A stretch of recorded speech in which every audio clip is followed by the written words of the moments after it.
Hello കൂട്ടുകാരെ, പുതിയൊരു ഡിഷുമായി വീണ്ടും. ഇന്ന് കപ്പയും മീൻകറിയാണ് സ്പെഷ്യൽ. ഓക്കെ, അപ്പോൾ അതിനുവേണ്ടി നമ്മൾ കപ്പ തിളപ്പിച്ചുകൊണ്ടിരിക്കുകയാണ്. കപ്പ റെഡിയായി.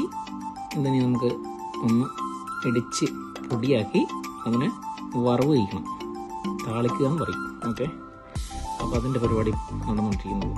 ഓക്കെ, നല്ല അടിപൊളി പുട്ട് പൊടിയുന്ന പോലെ നല്ല അടിപൊളിയായിട്ട് പൊടിഞ്ഞതിന് ശേഷം നമ്മളൊരു ചീനച്ചട്ടിയിൽ അല്പം വെളിച്ചെണ്ണ ഒഴിച്ചു കൊടുത്ത് അതിലേക്ക് കടുകും കരിവേപ്പിലയും ചുവന്ന മുളകിട്ട് വറവ് വെച്ചിരുന്നു.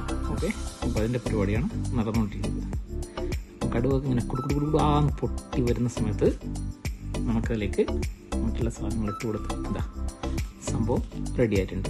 ഓക്കെ, ഇനി നമുക്കിതങ്ങോട്ട് കുറേശ്ശെ അങ്ങ് ചേർത്ത് കൊടുക്കാം. അടിപൊളി, നല്ലൊരു മണം വരുന്നുണ്ട് കേട്ടോ. അപ്പോൾ ഇന്നത്തെ ഡിഷ് ഇതാണ്. ഓക്കെ, കപ്പ പുഴുങ്ങിയതും ചൂരമീൻ കറി, നല്ല മുളകിട്ട് വെച്ച ചൂരമീൻ കറി. അപ്പോൾ ഇതാണ് ഇന്നത്തെ കോമ്പിനേഷൻ. ഓക്കെ, അപ്പം പുതിയൊരു വീഡിയോ ആയി കാണുന്നവരെ ബൈ.